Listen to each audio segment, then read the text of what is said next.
এক গরিব মহিলা ছিল, নাম রাশিদা। ছোট্ট একটা কুঁড়েঘরে থাকত, আর তার একমাত্র সন্তান হামিদ স্কুলে পড়ত।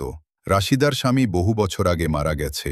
জীবনের কষ্ট, অভাব, অনাহার সবকিছুর মাঝেও সে কখনো নামাজ ছেড়ে দেয়নি। প্রতিদিন সকালে কাজের আগে রাশিদা হাত তুলে বলত, হে আল্লাহ, আমার সন্তানকে হিদায়াত দিও, যেন সে কখনো তোমার পথ ছেড়ে না যায়। একদিন হামিদ খুব কষ্ট পেয়ে মাকে বলল, আম্মা, আমরা সব সময় কষ্টে থাকি, আল্লাহ কি আমাদের দোয়া শোনেন না? রাশিদা হেসে বলল, বাবা, আল্লাহ দোয়া অবশ্যই শোনেন, শুধু সময় নেন, আমাদের ধৈর্য রাখতে হয়। কয়েকদিন পর হঠাৎ এক ভয়ানক ঝড় এলো। তাদের ঘরটা ভেঙে পড়ল, সবকিছু পানিতে ভেসে গেল। হামিদ কাঁদতে কাঁদতে বলল, আম্মা, এবার আমরা শেষ, আল্লাহ কেন আমাদের এমন করলেন? রাশিদা চুপচাপ নামাজে দাঁড়িয়ে গেল, তার চোখে অশ্রু, কিন্তু মুখে শান্তি।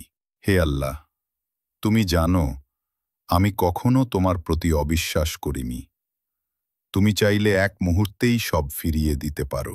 পরদিন সকালে গ্রামের লোকজন দেখতে পেল পাশের পাহাড়ে একটা গাড়ি দুর্ঘটনায় পড়েছে।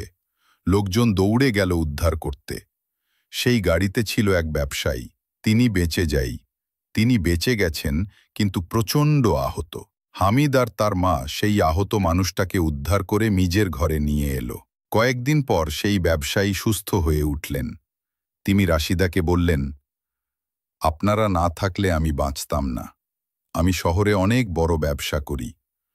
আমি চাই আপনার ছেলেকে পড়াশোনার দায়িত্ব আমি নেই। হামিদের চোখে জল চলে এলো। সে মায়ের দিকে তাকিয়ে বলল, আম্মা, তোমার দোয়া আজ কবুল হয়েছে। রাশিদা চুপচাপ আল্লাহর দিকে তাকিয়ে বললেন, আমি তো বলেছিলাম, আল্লাহ সময় নেন, কিন্তু ফেরান না। এই গল্প আমাদের শেখায়, কখনো হতাশ হও না। যখন তুমি ভাবো সব শেষ, ঠিক তখনই আল্লাহ তোমার জন্য নতুন দরজা খুলে দেন। দোয়া কখনো বৃথা যায় না, শুধু ধৈর্য আর বিশ্বাস রাখতে হয়।